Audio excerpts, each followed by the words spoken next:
Hey everybody, welcome back to the Cyberspace VR. We are here to talk about the HTC Vive today and talk a little bit about if it's not worth selling, but if it's worth buying used right now at this moment in time at Right. the end of 2020. Right.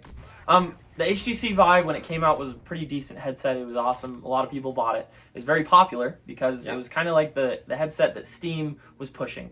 And so we know that with anything that they push is generally going to be a market leader, right? They push the Valve Index, and it's doing really well. And before that, they had the HTC Vive and the Vive Pro. But for right now, if someone came to me, and actually we had someone ask us this, they said, "Hey, I got on Facebook, the Facebook Marketplace. There's a guy locally that was selling his HTC Vive for $150 with the base station's controllers and the headset, all for $150."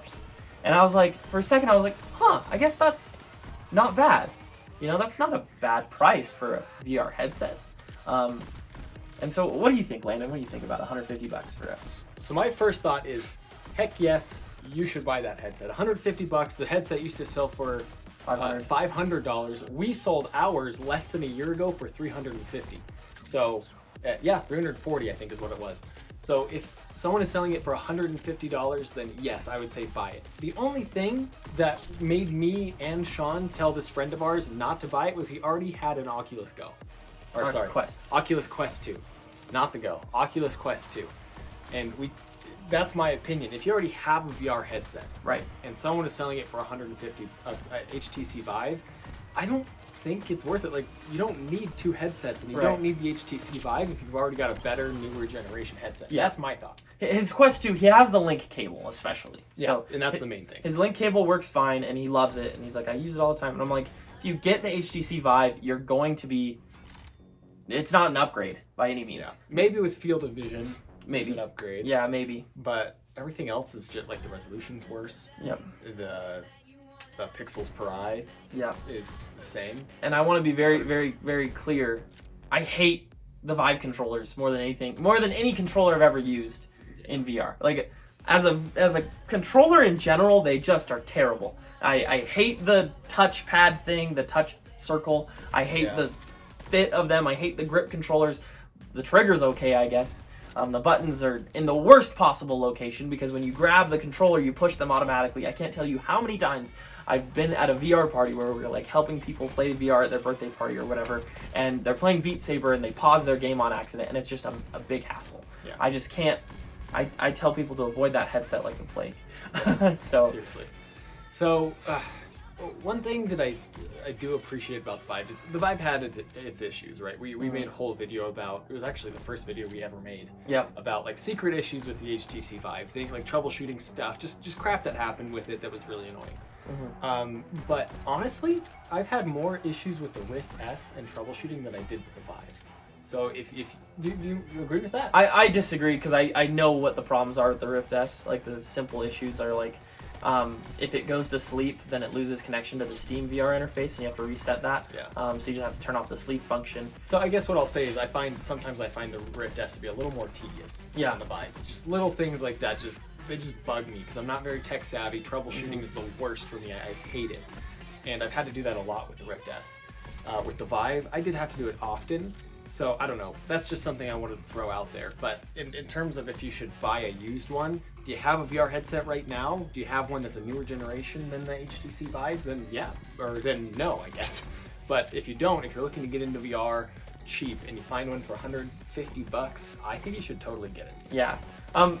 I would definitely, don't just say like, yeah, I'll get it. Just say, hey, can I come check it out? Make sure that it's in good shape because in reality, VR headsets get beat up if they're not taken care of properly, and it's really hard to take care of them properly, right? You have to have a place to put it. You have to wind up the cable in a very specific manner every time you put it away. You should be wearing like a sweatband, especially with the Vive. It's very easy to break with moisture.